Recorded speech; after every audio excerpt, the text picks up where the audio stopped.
भगवान कृष्ण ने भगवत गीता बताई महाभारत में, और श्रीमद् भागवत महापुराण में भी भगवान ने गीता बताई है। ऐसा कहते हैं 108 गीता है। तो भागवत महापुराण के कौन सी गीता है और किसको बताई है, और महाभारत की गीता क्या है और किसको बताई है, दोनों का पहले निर्णय होना आवश्यक है। महाभारत की गीता युद्ध के मैदान पर बताई थी अर्जुन को, क्योंकि अर्जुन फ्रस्ट्रेट हो गया था, दुखी था। इसलिए नहीं दुखी था कि उसको युद्ध करना है। जब मनुष्य दुखी होता है तो उसका एक ही कारण है, वो बेवकूफ होता है, इसीलिए दुखी होता है। तो जब अर्जुन युद्ध के मैदान में आया तो उसको मालूम था कि मैं युद्ध करने के लिए आया हूं। फिर समस्या क्या हो गई? समस्या हो गई कि युद्ध करने वाला कौन है। वो स्वयं कहता है, कार्पण्य दोषोपहत स्वभाव पृच्छामि त्वाम धर्म सम्मूढ़ चेता यश्रेयस्यात् निश्चितम ब्रूहि तन्मे शिष्यस्ते हम शाधिमाम त्वाम प्रपन्ना। मैं कृपणता की दोष से प्रभावित हो गया हूं। कृपणता का दोष क्या है? अपने में तरस खाना। जैसे किसी अन्य व्यक्ति पर तरस नहीं खाना चाहिए, उसी प्रकार से अपने पर तरस मत खाओ। पापो हम पाप कर्मा हम, भगवान मैंने बहुत पाप किए हैं, अब क्या करें? नरक में जाओ। अपने पर तरस मत खाना। साक्षात भगवान के सामने खड़े हैं और तरस खाते हैं, ये भगवान का अपमान है। देखो, अच्छा महाराज आगे कहता है, अपने पर तरस खाने के कारण धर्म सम्मूढ़ चेता, मैं अपने धर्म के बारे में सम्मोहित हो गया हूं। कारण क्या? कारण ये है कि कथम भीष्ममहम संखे द्रोणम च मधुसूदन। भीष्माचार्य मेरे दादाजी है, द्रोणाचार्य मेरे गुरु है, बाकी सभी हम लोग रिश्तेदार है, भाई बहन इत्यादि। अब हम एक दूसरे को कैसे मारे, ये उसके सामने धर्म को लेकर के मोह हो गया कि मैं क्या करूं। पूरी भगवत गीता में सुनने के पश्चात भगवान ने ये कहीं नहीं पूछा अर्जुन से, अर्जुन ज्ञान हो गया क्या? नहीं पूछा। और अर्जुन ने भी जवाब नहीं दिया कि मुझे ज्ञान हो गया।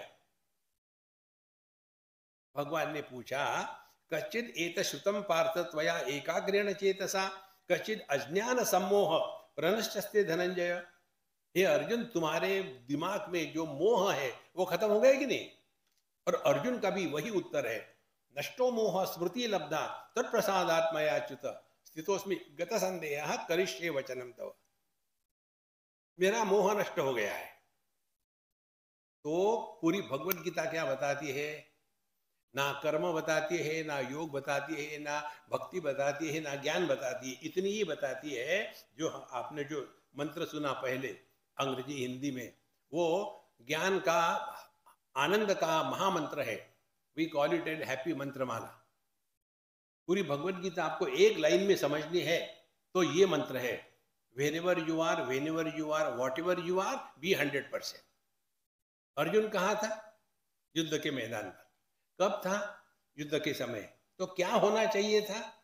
किसी का पोता, किसी का शिष्य, किसी का भाई या योद्धा। अब आप लोग कहाँ हो? सत्संग में हो। कब हो? सत्संग हो रहा है। आपने क्या होना चाहिए? सत्संगी। अब आप में जो है ना कचरा भरा हुआ, मैं अमीर, मैं गरीब, मैं यहाँ का, मैं वहाँ का, मैं पति, मैं पत्नी, मैं इन लॉ, मैं out law, enough of it. अब केवल सत्संग में रहो। ये हम इतने फंसे हैं इसमें, निकल जाओ। ये बात उद्धव जी को समझ में आई श्रीमद् भागवत महापुराण में। 11वें स्कंध में ये प्रश्न आता है, ये प्रसंग आता है।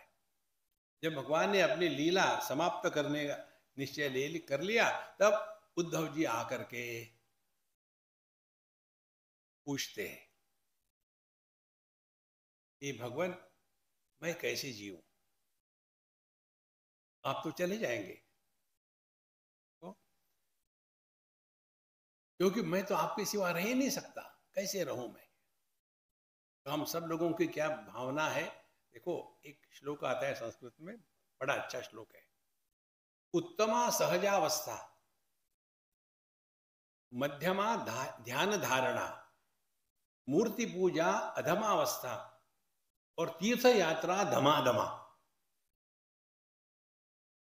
उत्तमा सहजावस्था, अपने स्वरूप में रहो ना कुछ पाना ना कुछ खोना।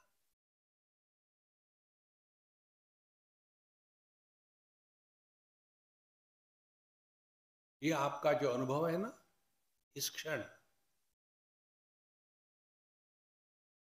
ये आपकी वास्तविकता है। इसमें 24 घंटे रहो। फिर जगत में कैसा रहे, कर नाटक, नाटक करो। कैसे नाटक करें, जैसे आप सत्संग सुनते हो ना वैसे दुनिया की बातें सुनो।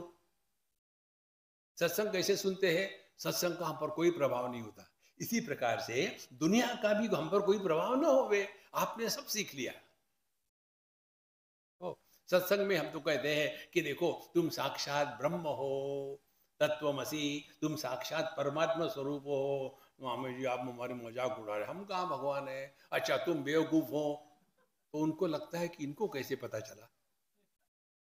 माने हमने अपने आप को परमात्मा मानने से स्वीकार नहीं किया, बेवकूफ मानने से स्वीकार किया है। शास्त्र कभी भी आपको नहीं बताएंगे कि आप पापी हो, हम कहते हम पापी हैं। तो संतो अपने आप को इतना अपनी ही नजर में ना गिराए, बहुत महत्व की बात है।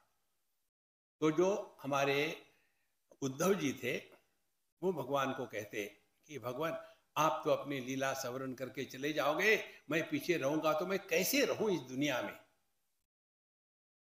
तो अर्जुन के सामने युद्ध का प्रसंग था कि कैसे मैं सबको मारूं, और उद्धव जी के सामने प्रसंग प्रसंग ये था कोई हमारे दुश्मन नहीं, कुछ नहीं है, हमको इसी जगत में रहना है।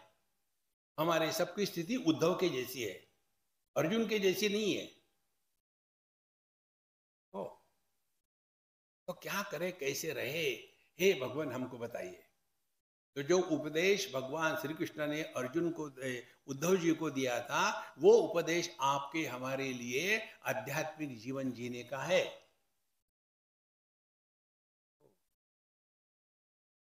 बहुत महत्व की बात है।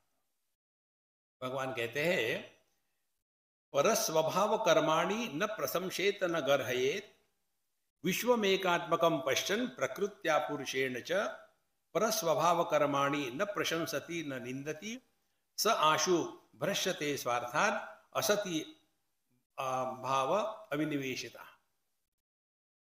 परस्वभाव कर्माणि न प्रशंसेत न गर्हयेत, किसी की तारीफ मत करो, किसी की निंदा मत करो। इसके लिए हमने जो महामंत्र बताया था ना, देखो सुनो मत बोलो।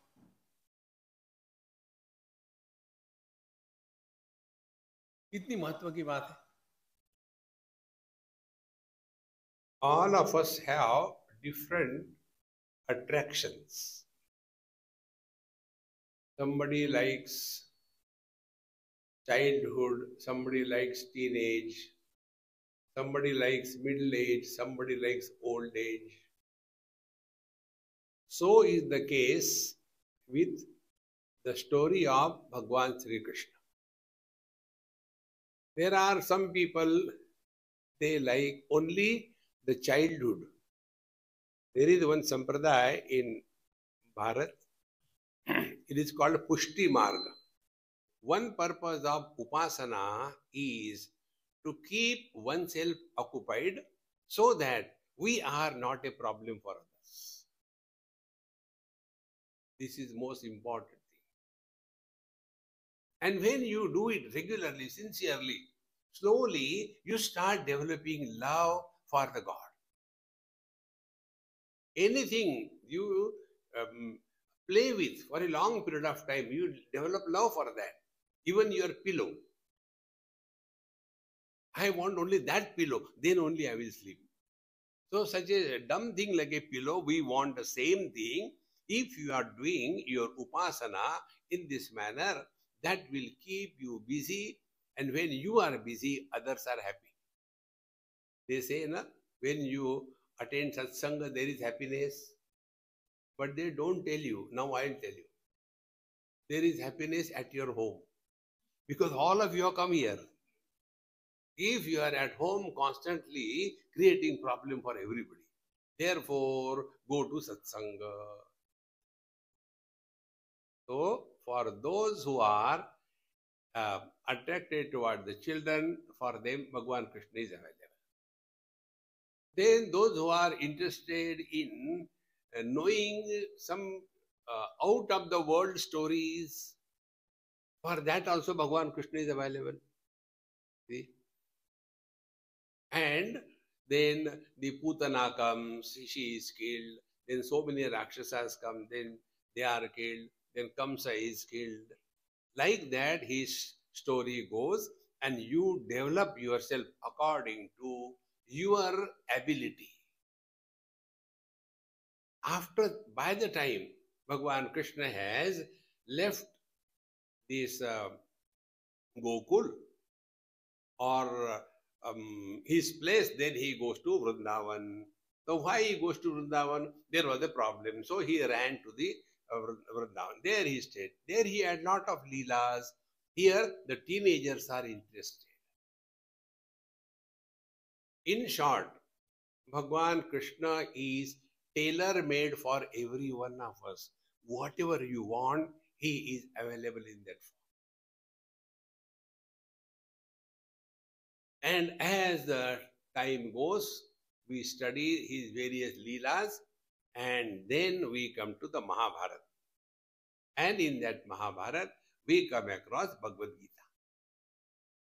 Now, if you study Bhagavad Mahapuran and other texts, you will come to know that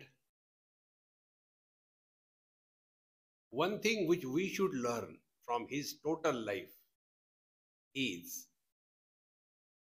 when he left one place, he never went back to that place. Upanishad says, Charai Veti, Charai Veti. But Swamiji, you come here again and again. See? Not going back to the same place means don't go back in your past memories. See? We don't have to go to a different place. You can mentally go. Like you are here from the Konchi brand, isn't it? So, suddenly you will go, Are, Konchi, where were you in Fiji? How was Fiji? Julum.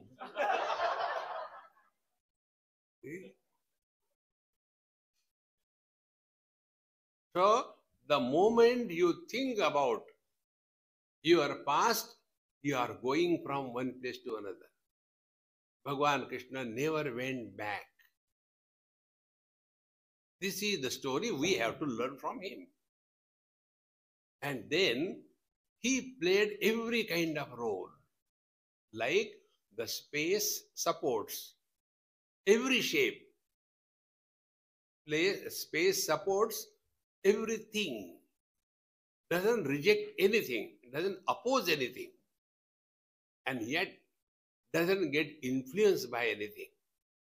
This is the life of Bhagavan Krishna. So when somebody was abusing him one after another, 100 times, he said, let him have the century and then clean mold.